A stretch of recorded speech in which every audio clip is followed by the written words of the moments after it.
ہمارے ہاں تو یہ ہوتا ہے نا، جو کسی کا غلام ہوتا ہے وہ بیچارہ ساری زندگی غلام ہی رہتا ہے۔ وزیر صاحب بھی، پیر صاحب بھی خدمت کراتے رہتے ہیں ساری زندگی، لیکن اس بیچارے کا خیال نہیں کرتے۔ میں اکثر کہا کرتا ہوں کہ جب تک کسی پیر کے آستانے پہ جھاڑو دے تب تک تو منظور نظر مرید ہوتا ہے، اور اگر اس بیچارے پہ قرضہ چڑھ جائے تو پیر صاحب کہتے ہیں یہ اس کا ذاتی معاملہ ہے۔ جب تیرے گھر میں جھاڑو دے رہا تھا پھر ذاتی معاملہ نہیں تھا؟ جب تک وہ ایم پی اے کے پوسٹر چھپوا رہا ہو، ساری ڈیوٹیاں کر رہا ہو، تب تک تو وہ سیاسی کارکن، اور اگر اس بیچارے کے گھر میں غربت آ جائے، اس پہ کوئی مقدمے بازی ہو جائے، کہیں الجھ جائے، تو پھر کیا کہتے ہیں اس کا ذاتی۔ اب کیسے ذاتی معاملہ ہو گیا؟ میرے عزیز، میرے محبوب کریم علیہ السلام کا طریقہ مبارکہ تھا، کسی پہ قرضہ چڑھتا تو حضور اس کا بھی خیال کرتا، کوئی بیمار ہوتا تو حضور تیمارداری کرنے جاتا۔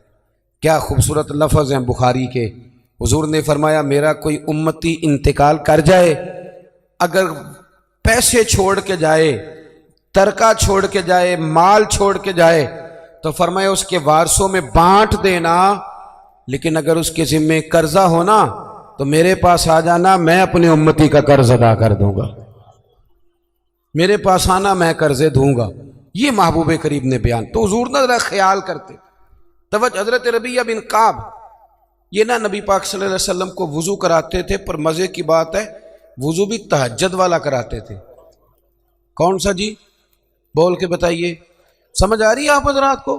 کون سا وضو کراتے تھے؟ تہجد کا وضو کراتے تھے۔ یہ وہی ہے جن سے حضور نے فرمایا چل ربیعہ کچھ مانگ لے۔ بڑے سیانے تھے، کہنے لگے یا رسول اللہ جنت میں وہ والا مکان چاہیے جس کے پڑوسی آپ ہوں، جس کے پڑوسی آپ، وہ والا مکان۔ ایک دن نا نبی کریم صلی اللہ علیہ وسلم نے ان سے فرمایا ربیعہ شادی کیوں نہیں کرتے؟ ربیعہ بولیے۔ وہ مجھے ایک صاحب ایک دفعہ مل گئے، کہنے لگے مینوں میرے حضرت صاحب ڈکیا سی بیاہ نہ کریں۔ میں کہوں نا آپ کیتا ہے کہ نہیں؟ انہوں نے دو کیتے ہیں، تو میں کہ تینوں کل ہی ڈکیا سو۔ عجیب فلسفہ ہے نا، یعنی کسی اور کے لیے فقر کا حکم ہے، ہمارے لیے یہ کس قسم کی فقیری ہے؟ عجیب مزاج ہے نا یہ۔ یہاں تو کوئی مقاصد ہو، اللہ تعالیٰ سمجھنے کی توفیق عطا فرمائے، اللہ تعالیٰ ہمیں توفیق دے کہ ہم اس بات کا خیال کریں، لیکن مزاج ہے ہمارا۔ بہرحال آمدام برسر مطلب، حضور نے فرمایا ربیعہ شادی کیوں نہیں کرتے؟ تو کہنے لگے یا رسول اللہ نہ تو دولت ہے، نہ مال ہے، نہ گھر ہے، حضور نہ نوکری ہے، اور پھر رنگ روپ بھی کوئی نہیں، میرا روپ بھی نہیں تو میرا رنگ بھی نہیں، تو میں نو یار مناؤن دا ٹنگ بھی نہیں، حضور کچھ پتہ ہی نہیں، کون مجھے رشتہ دے گا؟ حضور خاموش ہو گئے۔ دوسرے دن پھر وضو کرانے آئے تو محبوب نے پوچھا ربیعہ شادی کیوں نہیں کرتے؟ عرض کرتے ہیں کہ یا رسول اللہ نہ گھر مکان، نہ جائیداد، نہ کوئی اور شے، کون رشتہ دے گا؟ حضور علیہ السلام خاموش ہو گئے۔ ایک بڑی خوبصورت بات لکھی ہے صاحب سیرت النبویہ ڈاکٹر احمد عبد الرزاق نے، وہ لکھتے ہیں کہ حضرت ربیعہ بن کعب کہتے ہیں جب دوسرے دن بھی میں نے منع کر دیا نا تو میرے دل میں خیال آیا ربیعہ تو بڑا عجیب آدمی ہے، جب نبی پاک فرماتے ہیں شادی کر لے، سمجھ آ رہی ہے نا آپ کو؟ جب حضور فرماتے ہیں شادی کر لے تو یہ دلیلیں کیوں دیتا ہے؟ تجھے تو چاہیے تو کہہ دے حضور جیسے دل کرتا ہے ویسے کر لے۔ ایک غلام کے لیے حضور بندوبست کر، جیسے دل کرے ویسے۔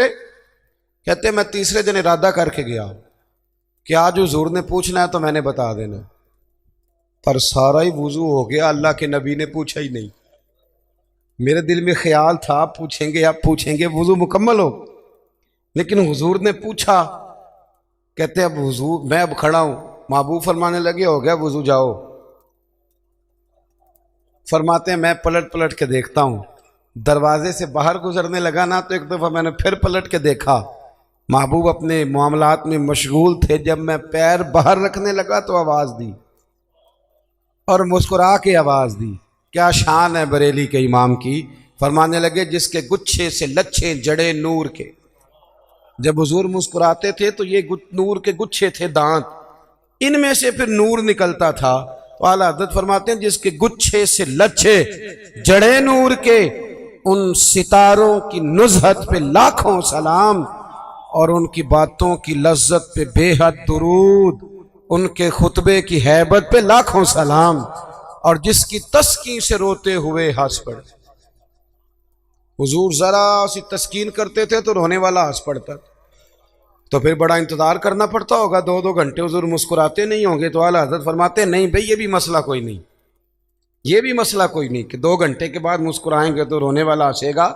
فرمانے لگے جس کی تسکین سے روتے ہوئے ہنس پڑے اس تبسم کی عادت پہ لاکھوں سلام۔ یہ تو عادت ہے نبی پاک کی، تمہیں انتظار نہیں کرنا پڑے گا، تو عادت ہے حضور۔ تو حضور نے فرمایا شادی کر لو، کہتے ہیں میں مسکرایا، دوڑ کے واپس آیا، یا رسول اللہ جیسے حکم ہو کر دے۔ میرے محبوب کی بھی کیا بات، کیا اندائے ہیں رسول کریم کی۔ حضور نے فرمایا فلاں قبیلے کے سردار کے پاس جا، اسے جا کے کہہ کہ اپنی بیٹی کا نکاح تیرے ساتھ کر دے۔ آپ فرماتے میں گیا، سلام لی، اندر داخل ہوا، انہوں نے بلایا، میں نے کبھی حضور نے بھیجا ہے، اور محبوب نے کہا اپنی بیٹی کا نکاح میرے ساتھ کر دو۔ حضرت ربیعہ بن کعب رضی اللہ تعالیٰ عنہ فرماتے ہیں ماں نے اس کے باپ کی طرف دیکھا، اس لڑکی کے باپ کی طرف، اور لڑکی کے باپ نے ماں کی بڑی جو ہے وہ فکر ہوتی ہے لڑکی کے ماں باپ، دونوں نے ایک دوسرے کی طرف دیکھا تو انکار نہیں کیا کہ میں نہیں، ہم نے نہیں رشتہ دینا، بلکہ لڑکی کا والد کہنے لگا کہ محبوب سے عرض کرنا میں آؤں گا، میں خود آ کے حاضری دوں گا، ان سے عرض کرنا میں آؤں گا۔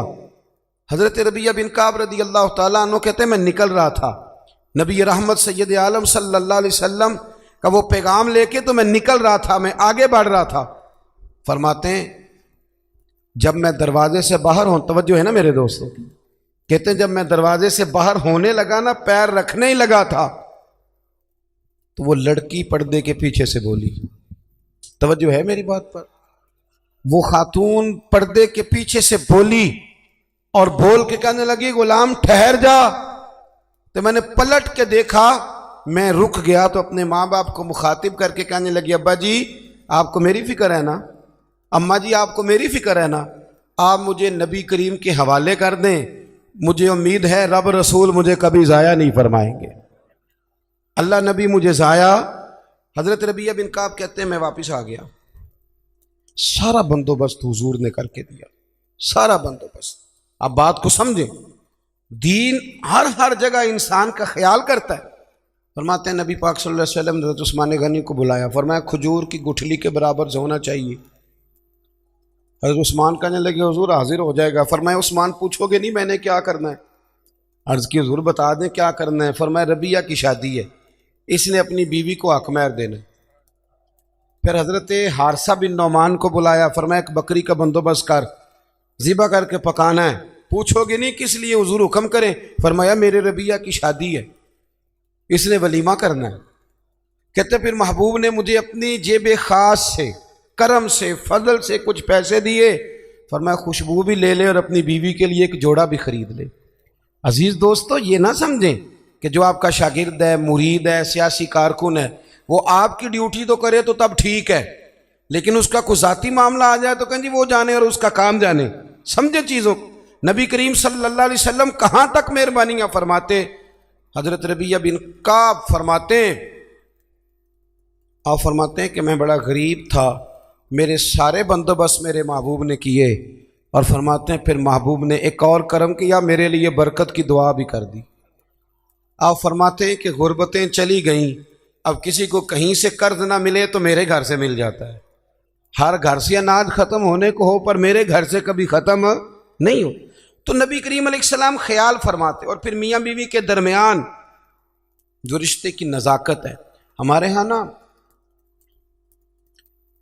یہ سمجھ لیں جس گھر میں میاں بیوی کا اتفاق نہیں نہ ہوتا، اس میں کروڑوں روپے کی دولتیں بھی پڑی ہوں تو وہ گھر نہیں ہوتا، وہ اذیت گاہ بن جاتا ہے۔ جتنا مرضی آپ کہیں میں بیوی کی پرواہ نہیں کرتا، یہ کیسے ہو سکتا ہے؟ اس کے ساتھ گھر وابستہ ہے۔ میاں بیوی کا کسی گھر کے اندر رویہ آپس میں بہت اچھا ہو تو دولت کم بھی ہو، وسائل تھوڑے بھی ہوں، پھر بھی گزارا صحیح ہو جاتا ہے۔ گھر کے اندر میاں بیوی کا آپس میں تعلق، طبقات ابن سعد میں صاحب طبقات نے لکھا ہے کہ جب نبی پاک علیہ السلام نے سیدہ طیبہ طاہرہ حضرت فاطمہ الزہرا رضی اللہ تعالیٰ عنہ کا نکاح مولا کائنات شیر خدا حضرت علی المرتضیٰ سے فرمایا نا، پتہ حضور نے کیا کیا تھا؟ دونوں کے سرے اقدس جوڑ کے نا تو نبی پاک نے ان دونوں کی محبت کے لیے دعا فرمائی، اے اللہ ان کے درمیان محبت رکھنا۔ ہمارے یہاں بھلا کیا ہوتا ہے، مرضی سے شادی کی، مرضی سے رشتہ تلاش کیا، پھر ٹھیک 15 دنوں کے بعد اماں کو نقص نظر آنے شروع ہو جاتے، اور ٹھیک 15 دن کے بعد ان کو بھی اپنے داماد میں نقص نظر آنے لگتے ہیں۔ جب آپ 2 جملے کہہ دیتے ہیں نا خامند کو کہ تیری بیوی ٹھیک نہیں، تو آیا تھا، چاہیے تھا فٹافٹ پانی دیتی، پر اس نے تو توجہ ہی نہیں کی، تو آپ تو ایک جملہ کہہ کے چلے گئے، انہوں نے تو 24 گھنٹے اکٹھے رہنا ہے۔ خامند کو یہ پٹی پڑھا دی، اور جب بیٹی گئی میکے تو فٹافٹ اس کی اماں نے کہا اوہو کتنی کمزور ہو گئی ہے میری بیٹی، لگتا ہے کھانے کو نہیں دیتے، یہاں میں نے کتنے لاڈوں سے رکھی ہوئی، یہ طریقہ ٹھیک نہیں۔ ابن حجر اسقلانی حدیث لائے، میرے نبی پاک علیہ السلام نے فرمایا وہ لعنتی ہے جو بیوی کو مرد کے خلاف اکساتا ہے اور مرد کو بیوی کے خلاف، ملعون ہے وہ شخص۔ ان کے درمیان پیار پیدا کریں، ان میں محبت ہوگی تو گھر سکھی رہے گا۔ سرور کائنات صلی اللہ علیہ وسلم کو پیغام آیا، صاحب طبقات نے لکھا ہے، پیغام آیا، پتہ چلا کہ کسی بات میں نا مولا کائنات اور سیدہ فاطمہ الزہرا رضی اللہ تعالی عنہ میں کسی بات میں شکر رنجی ہو گئی، محبت کے ساتھ کوئی بات آگے بڑھ گئی، حضور تشریف لائے۔ تھک تو نہیں گئے آپ لوگ کہ آپ کا خیال ہے خشک مولوی منگا لیا آج؟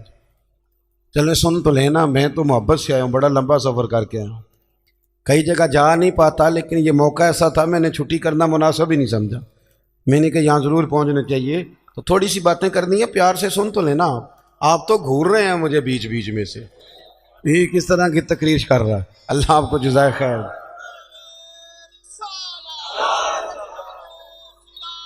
سنیں جی، جزاک اللہ، سنیں جی سنیں، نبی کریم صلی اللہ علیہ وسلم نے نا حضور کو پتہ چلا، اور مزے کی بات یہ کہ روایت کے راوی بھی مولا علی شیر خدا ہیں۔ حضرت علی کہتے ہیں بات تو ہمارے درمیان آپس میں بڑھ گئی، پر آج بڑی میری وجہ سے تھی۔ یہ بھی پیار کی بولی ہے نا، یہ بھی محبت ہے نا جی، یہ محبت کی۔ یہاں بھی لوگوں کو بڑے عجیب و غریب قسم کے فلسفے یاد آتے ہیں، بات کر لوں پھر ایک اور بھی کروں گا، مزید بات کھل جائے گی۔ حضرت علی کہتے ہیں حضور کو پتہ چلا محبوب تشریف لائے، حضور نے بات سنی، حضور سمجھ گئے کہ آج بات ذرا علی نے زیادہ بڑھا دی ہے۔ اتنی بھی کسی کی بیٹی لاڈلی ہو گئی جتنی نبی پاک کی شہزادی لاڈلی، اتنی بھی کسی بیٹی کی عزت ہوگی جتنی حضور کی صاحبزادی کی عزت ممکن ہے؟ دوستو انہوں نے اکٹھے رہنا ہے، نکاح کے فلسفے کو سمجھو۔ نبی کریم علیہ السلام نے سمجھ لیا کہ بات علی کی وجہ سے بڑی، پر مولا علی فرماتے ہیں نبی پاک نے سیدہ فاطمہ کا بازو پکڑا اور کونے میں لے گئے، فرمانے لگے فاطمہ ضروری نہیں کہ جیسے تم کہو علی ویسے ہی کریں، علی تمہارے شوہر ہیں، تمہیں خیال کرنا ہوگا۔ مولا علی کہتے ہیں میں دور کھڑا تھا، حضور تو بیٹی کو سمجھا رہے تھے پر آنسو میرے نکل رہے تھے، میں دوڑ کے آیا، محبوب کا دست اقدس پکڑ کے سینے پہ رکھا، میں نے کہا یا رسول اللہ بے فکر ہو کے جائیے، یہاں سے جب بھی خبر آئے گی محبت کی خبر ہی آئے گی۔ دوستو قربتیں، اچھا اس بات کو مزید کھول دوں، صاحب کنز العمال نے حدیث لکھی ہے، حدیث کے راوی خود سیدہ عائشہ صدیقہ۔ ایک دن حضور فرمانے لگے عائشہ ایک بات نہ کروں؟ یا رسول اللہ کریں۔ فرمایا جب تم مجھ سے راضی ہوتی ہو تب بھی مجھے پتہ چل جاتا ہے، اور جب ناراض ہوتی ہو تو تب بھی مجھے پتہ چل جاتا ہے۔ یہاں نا کچھ لوگ بادشاہ سلامت ہیں، بادشاہ سلامت، وہ کہتے ہیں میں اگر کہوں کہ میں تھوڑا بہت اپنے گھر والوں کا بھی خیال کرتا ہوں، بات مانتا ہوں، تو پھر تو لوگ مجھے بہت بڑا بزدل آدمی سمجھیں گے، میری گھر میں بھی کچھ توجہ ہے۔ آپ کا تو نہیں مجھے پتا، ہمارے دیہاتوں میں یہ رواج ہے کہ اپنا بیٹا بھی اٹھا کے بندے باہر نکلنا پسند نہیں کرتے، اپنا بچہ اٹھا کے، کوئی آنکھ نہ چھڑے کہ تیری ہن بال کھڑا دی ڈیوٹی، تینوں روٹی تاں لب دی ہے کہ پہلا بال کھڑا، کہ کیسی عجیب بات کرتے ہو۔ اگر اللہ کے نبی نواسوں کو گردنوں میں اٹھا کے گھومتے، گردن مبارک پر رکھ کے گھومتے ہیں، بچوں کی محبت تو اصول ہے، آپ سمجھیں اس چیز کو۔ گھر کے اندر اگر آپ تھوڑا بہت کسی جگہ پہ آپ کوئی گھر کے اوپر توجہ کر لیتے ہیں تو گھر کس کا ہے؟ آپ کا ہی ہے نا۔ اتنی کمزوری دکھانا، نبی کریم علیہ السلام نے مسکرا کے کہا عائشہ بتاؤں جب تو راضی ہوتی ہے تب بھی مجھے پتہ چل جاتا، اور جب ناراض ہوتی ہے تب بھی پتہ۔ تو حضرت عائشہ رضی اللہ تعالیٰ عنہ کہتے میں چپ کے کہا، میں نے کہا حضور میں نے کیوں ناراض ہونا ہے، پر میں بتاؤں صحیح کب ناراض ہوتی ہے تو یا رسول اللہ آپ اتنا خیال کرتے ہیں حضور؟ فرمایا پھر بتاؤں؟ حضور بتائیں۔ فرمایا شاہ جب تو ہوتی ہے نا مجھ سے راضی تو قسم اٹھاتی ہے، تو کہتی ہے لا و رب محمد صلی اللہ علیہ، مجھے محمد کے رب کی قسم۔ اور جب تو ناراض ہوتی ہے تو کہتی ہے لا و رب ابراہیم، مجھے حضرت ابراہیم کے رب کی قسم۔ کہتی ہو کہ نہیں؟ جناب عائشہ کہتے ہیں میرے آنکھ کھلی، لبوں سے ہنس رہی تھی، آنکھوں سے رو رہی تھی۔ میں نے کہا کریمہ تیرے قربان جاؤں، اتنی اتنی باتوں کا بھی خیال فرماتے ہو، اتنی اتنی باتوں کا بھی خیال کرتے ہو؟ کہا مجھے پتہ چل جاتا ہے جب تو راضی ہوتی ہے اور جب تو ناراض ہوتی ہے تیرے لفظ بدل جاتے۔ دوستو گھر کے اندر کا جو ماحول ہے وہ آپ کو مضبوط کرتا ہے، گھر کے اندر کا ماحول آپ کو کمزور کرتا ہے۔ اگر گھر کے اندر آپ کی طبیعت کے لحاظ سے چیزیں موجود ہیں، آپ باہر بڑا کچھ کر سکیں گے۔ ہر آدمی اتنا دلیر نہیں ہوتا کہ گھر میں جو مرضی ہوتا رہے وہ باہر مضبوط رہے گا۔ نکاح کو، میاں بیوی کے رشتے کو قرآن پاک نے اللہ نے اپنی نشانیوں میں سے نشانی کہا ہے۔ یہ فاحد میاں بیوی کا رشتہ جسے کہا یہ میری نشانیوں میں سے نشانی۔ پتہ خرابی کہاں سے شروع ہوتی ہے؟ سب سے پہلے تو شادی ہوتی ہے غیر شرعی، غیر شرعی۔ کول 10واں ہو جائے تو مولانا صاحب کو بلاؤ، نعت خاں کو بلاؤ، اور بچے کی شادی ہو تو پھر اب نہیں حضور سے پیار، اب نہیں محبت، اب کدھر گئی غلامی کہ اللہ رسول سے صرف دکھوں کا رشتہ؟ بلاؤ نا اب بھی بینڈ باجا، یہاں تو بینڈ باجا کل والے دن بھی منگاؤ، 10ویں پہ بھی منگاؤ، اور دکھوں کی بات آئی تو قرآن شریف شروع کرا لیا، اور جب سکھ آئے تو پھر آپ نے موت شروع کرا لی۔ اور بھائی مصطفیٰ کی نعت والے کو نا نعت ہی اچھی لگتی، اسے برات والے دن بھی نعت ہی اچھی لگتی، شادی والے دن بھی نعت ہی اچھی۔ پہلی بات تو یہ کہ غیر شرعی حرکات ہوتی ہیں شادی، اور ڈھیروں ہوتی ہیں، ڈھیروں۔ سب سے بری حرکت کون سی ہے؟ سب سے بری حرکت یہ ہوتی ہے کہ لڑکے اور لڑکیوں کا جوش و خروش سے شادیوں پہ جانا، اور پھر مووی والا آتا ہے وہ لڑکیوں کی عورتوں کی مووی بھی بناتا ہے، اور اب تو اللہ خیر کرے مووی کو ویسے لوگوں نے فرض کفایہ سمجھ لیا، اللہ معاف کرے، ہر آدمی نے ہاتھ میں موبائل پکڑا۔ اتنا ضروری کام ہے یہ؟ مووی بنتی ہے، مہندی ہوتی ہے، ناچ گانا ہوتا ہے، تماشے لگتے ہیں۔ پھر میں حیران ہوتا ہوں جوان لڑکیوں کے ہاتھوں میں پھول دے کے انہیں کھڑا کیا جاتا ہے کہ دولہا جب آئے تو پھول پھینکنا۔ دولہے کے ساتھ بوڑھے بوڑھے لوگ ہوتے ہیں کہ جوان لڑکے ہوتے ہیں؟ بولے تو وہ پھول کیوں لڑکیاں پھینکتی ہیں؟ لڑکیاں ساری برقعے میں ہوتی ہیں، چھپے ہوئے منہ ہوتے ہیں، تو سارا خاندان تو بیوٹی پارلر سے تیار ہو کے آیا ہوتا ہے، تو آپ تو گناہ کو آواز دے رہے ہیں۔ پتہ ہے رسم کیسے ایجاد ہوئی؟ صاحب فتوح الشام نے لکھا ہے یہ لڑکیوں کے پھول پھینکنے کی رسم جب قادسیہ کے علاقے حضرت سعد بن ابی وقاص رضی اللہ تعالیٰ عنہ فتح کر رہے تھے، تو آپ ایک ایسے علاقے سے گزرے جس کی عمارتیں بڑی شاندار تھیں۔ علامہ واقدی کہتے ہیں کہ دور دور سے لوگ وہ عمارتیں دیکھنے آتے تھے کہ بھئی فن تعمیر کا شاہکار ہیں یہ چیزیں۔ اس ایریے سے گزرنا تھا مسلمان فوج نے، تو عیسائیوں نے اور یہودیوں نے ایک چال چلی، انہوں نے عورتوں سے کہا خوبصورت لڑکیوں سے کہ پھول پکڑ لو، اور جب فوجی گزرے تو ان کے اوپر پھول پھینکنا، اگر 2-3 جرنل بھی تم تباہ کرنے میں کامیاب ہو گئی تو مسلمانوں کا ہم زیر کر لیں گے۔ پھول پھینکو، چھتوں پہ چڑھ گئی، اور چھتوں کی طرف نوجوانوں نے دیکھنا ویسے ہی ہے چونکہ شاہکار ہیں ہماری مناظر۔ حضرت سعد بن ابی وقاص رضی اللہ تعالیٰ عنہ آگے آگے تھے، سمجھ آ رہی ہے نا میری باتوں؟ آگے آگے جا رہے تھے، کمان کر رہے تھے فوج کی۔ جب آپ نے دیکھا عورتیں چھتوں پہ ہیں تو حضرت سعد بن ابی وقاص شرارت سمجھ گئے، سازش سمجھ گئے۔ لوگ زہر بھی جو ہوتا ہے نا، زہر بھی دودھ میں ڈال کے دیتے ہیں، ڈائریکٹ نہیں دیتے، انہیں پتہ ہوتا ہے کہ زہر رگوں میں کیسے اتارنا ہے۔ جناب سعد بن ابی وقاص آگے آگے تھے، جب دیکھا عورتیں چھتوں پہ ہیں تو فوراً بولے، گھوڑے پہ چڑھ گئے اور فوج کی طرف توجہ کر کے کہنے لگے فوجیو تمہیں پتہ ہے نا اللہ کیا فرماتا ہے؟ رب فرماتا ہے مردوں سے کہو نظریں جھکا کے رکھیں۔ نظریں کون بلا؟ جی مومن مرد۔ قرآن مجید نے حکم دیا کہ مومن مرد نظریں، اس کا مطلب ہے مرد وہ نہیں ہوتا جو اکڑ اکڑ کے چلے، مرد تو ہے ہی وہ قد اونچا ہو نظریں جھکی ہوئی ہو۔ مرد کہتے ہی اسے مردوں سے کہو نظریں جھکا کے رکھیں. 10,000 فوج تھی، عورتیں پھول پھینکتی نہیں. 10,000 فوجی گزر گیا پر ایک نے بھی نظر اٹھا کے نہیں دیکھا. جب سارے گزر گئے تو ان عورتوں نے پلیٹیں پھینکی اور کہنے لگی او بے شرمو یہودی اور عیسائیوں، تم کس طرح کے لوگ ہو، اپنے مقاصد کے لیے بہو بیٹیوں کو استعمال کرتے ہو، اور یہ کتنی شان والے ہیں. ایک آیت سنی ہے، نظریں جھکا لی ہیں. تم بھی غلط ہو، تمہارا طریقہ بھی غلط ہے. آج کے بعد ہم مدینے والے رسول کا کلمہ پڑھیں گے، ہم مسلمان ہوا کریں گے. اور ہمارے ہاں شروع انہوں نے کی تھی، اور اللہ خیر فرمائے رنگ ہم نے پکڑ لیا اس کا. ہمارے یہاں عورتیں پھول پھینکتی، بزرگ نہیں پھول پھینک سکتے، نوجوان نہیں پھینک سکتے. خدا کا خوف کرے. اور پھر مرد عورتوں کا اختلاط ہوتا ہے، اور پھر اس سے آگے شادی کے بے پناہ خرچے، بے پناہ قرضہ اٹھا کے شادیاں کرتے ہیں. نکاح میں تو 2 آدمی جائیں گے، 2 جوڑے جائیں گے. اور میں آپ کو ایک شرعی حکم بتاتا ہوں، آپ کا سگا بھائی ادھر دیکھو میری طرف، سگا بھائی اپنے بیٹے کی شادی پہ اگر آپ کو نہ بلائے تو اس سے ناراض ہونا جائز نہیں. تسی تے میرے نال بھی ہو گیا.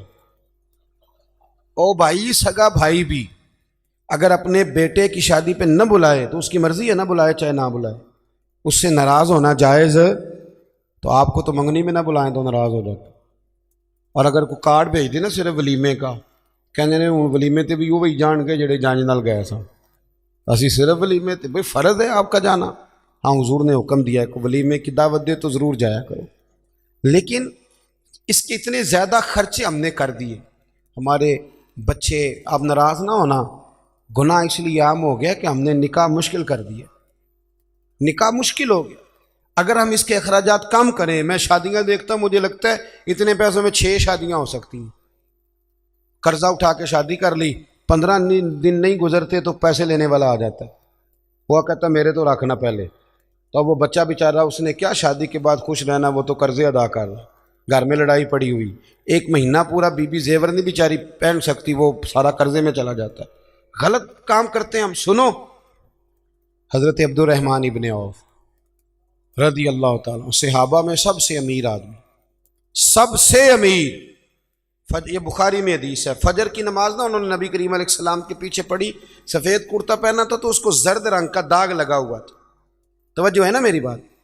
سفید کرتا اور زرد رنگ کا داغ. نبی پاک صلی اللہ علیہ وسلم نے کہا یہ عبد الرحمن یہ کیا ہے؟ عرض کی یا رسول اللہ میں نے رات کو نکاح کیا تھا، خوشبو لگائی تھی تو وہ داغ رہ گیا. حضور نے تو کوئی اس پہ اصرار نہیں کیا کہ یار اتنے امیر آدمی کی شادی مدینے میں پتہ ہی نہیں چلا، کسی کو خبر ہی نہیں.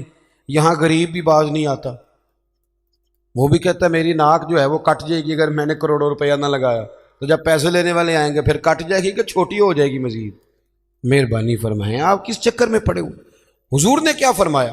نبی کریم صلی اللہ علیہ وسلم فرمانے لگے نکاح کر لیا تو ولیمہ ضرور کرنا، چاہے 1 بکری ہی ذبح کرو. تو اپنے گھروں کے اندر سکون کا ماحول قائم کریں، شادی اور بیاہ کو حضور کی سنت کے دائرے میں لے کے آئیں.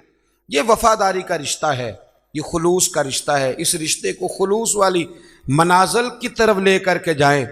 بیوی خیال کرے کہ مجھے اپنی خامن کی خدمت کرنی ہے، خامن خیال کرے کہ مجھے بیوی. میں اکثر کہا کرتا ہوں، میں کہتا ہوں کہ اگر آپ بیوی کے ماں باپ کی عزت کریں گے تو وہ بھی آپ کے ماں باپ کی عزت کرے گی.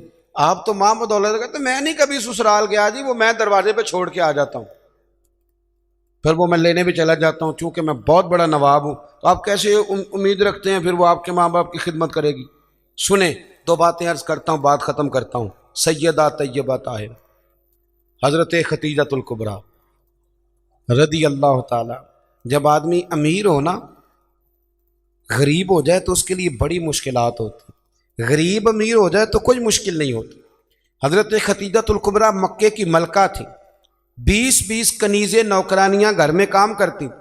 پھر سیدہ ختیجہ کلمہ پڑھ گئیں، پھر مسلمان ہوئی، حضور سے نکاح ہوا.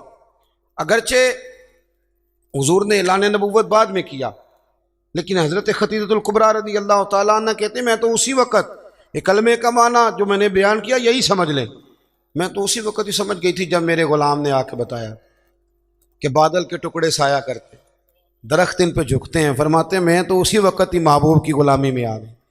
نکاح ہو گیا، حضور کی بارگاہ میں آ گئی. فرماتی ہیں میں نے نا ظہر کے وقت سارا مال حضور کی خدمت میں دیا، 20 کنیزیں، غلام، ظہر کے وقت. اور عصر سے پہلے پہلے محبوب نے ہر شے اللہ کے رستے میں تقسیم کر دی. یہ وقت بھی بطور تمثیل ہے کہ جتنا زور عصر کے درمیان وقت ہوتا ہے اتنے وقت میں بانٹ دیا حضور نے سارا کچھ. اتنی امیر بی بی اور پھر وہ غریب ہو جائے.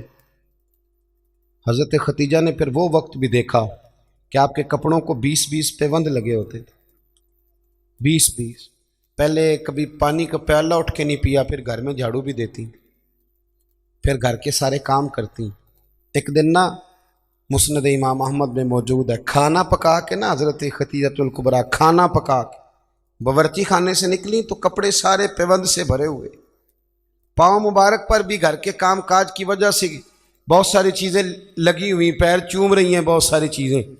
حضرت ختیجہ باورچی خانے سے کھانا پکا کے نکلیں اور جب محبوب کریم کے سامنے رکھا تو حضور مسکرانے لگے، غور سے سیدہ کا چہرہ دیکھنے لگے. یا رسول اللہ کیا ہوا؟ تو محبوب فرمانے لگے ختیجہ آپ کے آنے سے پہلے جبریل آ گئے اور وہ عرض کر رہے تھے یا رسول اللہ ختیجہ کھانا لے کے آ رہی ہے، اور جب وہ آ جائے تو اسے اس کے رب کا سلام کہہ دیجئے گا. اگر خاتون اپنے خاوند کی خدمت کرے، اگر وہ یہ ذوق بنائے، یہ مزاج. اب تصویر کا بالکل دوسرا رخ بھی دیکھیں، یہ کنز المال میں یہ بھی حدیث ہے، اور حدیث کی راوی سیدہ عائشہ صدیقہ. بس بات ختم کرنے لگا ہوں. سیدہ عائشہ صدیقہ کہتی ہیں دوپہر کو حضور آرام کرتے تھے، کھانے کے بعد لوگ ملنے نہیں آتے تھے. پر ایک دن نا ایک بوڑھی اماں آ گئی. اس نے جب دروازے کے سامنے آ کے وہ بولی تو حضور جلدی سے اٹھے، خود دروازہ کھولا، کھانا کھلایا، کھجوریں دی، سرکہ دیا، پیار کیا، محبت فرمائی. حضرت عائشہ صدیقہ رضی اللہ تعالیٰ عنہ کہتی ہیں یہ میں نے انفرادی رنگ دیکھا، باقی ہر ایک سے شفقت کرتے تھے، پر یہاں میں نے حضور کا انداز جداگانہ دیکھا. جب جانے لگی تو حضور نے تحائف بھی دیے. میرے دل میں خیال آیا حضور اب جائیں گے، رات کو واپس آئیں گے تو پوچھوں گی کہ یہ اماں کون ہے، لیکن محبوب تو لیٹ گئے. کہتی میں قریب گئی، قدموں میں بیٹھی، میں نے کہا یا رسول اللہ یہ کون تھی خاتون، آپ نے بڑا ہی پیار کیا. کہتی حضور اٹھ کے بیٹھے تو آنکھوں میں آنسو تھے. میں نے کہا یا رسول اللہ کیا ہوا؟ تو محبوب فرمانے لگے عائشہ یہ نا میری پہلی زوجہ سیدہ ختیجہ کی سہیلی تھی. یہ جب ہم مکے میں رہتے تھے تو یہ آیا کرتی تھی، ختیجہ کھانا بھی کھلاتی تھی، پیار بھی کرتی تھی، تحفے بھی دیتی تھی. آج جب یہ لوٹ کے دوبارہ آئی ہے تو ختیجہ کی یادیں تازہ ہو گئی. میں نے اسی طرح وقت دیا ہے، کھانا کھلایا ہے، تحائف دی ہیں. اور حدیث کا آخری جملہ حسن العہد من الایمان. محبوب فرمانے لگے وعدے، عہد اور رشتے اچھے طریقے سے نبھانا یہ بھی ایمان کا حصہ ہے. تعلقات اچھے طریقے سے نبھانا یہ بھی ایمان ہے. بہت فکر کے ساتھ شریعت کے دائرے کے اندر رہ کے نکاح کیا جائے. دیکھیں کسی کے دیندار ہونے کا پتہ ہی تب چلتا ہے جب اس کے گھر میں کسی کی شادی ہوتی ہے. محفل میں تو سارے نیک ہوتے ہیں، تبھی تو پتہ چلتا ہے کہ اب اس کا دین سے کتنا رشتہ ہے. شریعت کے دائرے میں رہیں، نکاح کو آسان کریں. پھر اگلی جو بات ہے وہ یہ ہے کہ محبوب کریم کی شریعت اور سنت کے مطابق ہمارے ہاں طلاقیں بہت زیادہ ہو رہی ہیں. اس کی بنیادی وجہ یہ ہے کہ ہم طلاق کے مسائل نہیں سیکھتے، اس کی ہمیں ضرورت ہے. جب آپ شادی کریں حیض و نفاس کے، طلاق کے مسائل، ان چیزوں کو سیکھ لیں تاکہ بعد میں کوئی دشواری نہ ہو. بعد میں پوچھنے آتے ہیں کہ مولانا اب یہ کر لیا ہے تو اب کیا کروں؟ تو میں کہتا ہوں یہ کبھی تھوڑا سا کسی مولانا سے پہلے بھی رابطہ رکھ لیتے نا. اتنے فضول خرچے ہوتے ہیں. اور جب نکاح میں حق مہر کی باری آتی ہے نا تو کہتے ہیں شرعی رکھ لو. میں نے کہا باقی سارے کام غیر شرعی اور حق مہر شرعی. حق مہر شرعی یہ ہے کہ جتنا لڑکا دے سکے. ایک صحابی نے اپنی بیوی کو حق مہر میں پورا باغ بھی دیا تھا. جتنا یہ کوئی نہیں ہے 32.5 روپے پتہ نہیں کہاں سے نکل آئے ہیں، کوئی ان کا تعلق نہیں ہے. جتنا خامد حق مہر حیثیت ہو اتنا دے. اور مولا علی شیر خدا رضی اللہ تعالیٰ عنہ فرمایا کرتے تھے جس کو دائمی بخار ہو اترے نہ. کسی بیوی کے پاس اگر حق مہر کے پیسے پڑے ہوں تو برکت والے ہوتے ہیں، ان سے پیسے لے کے، چاہے بعض علماء کہتے ہیں اس کا یہ معنی بھی کر لو کہ اپنی جیب سے دے دے،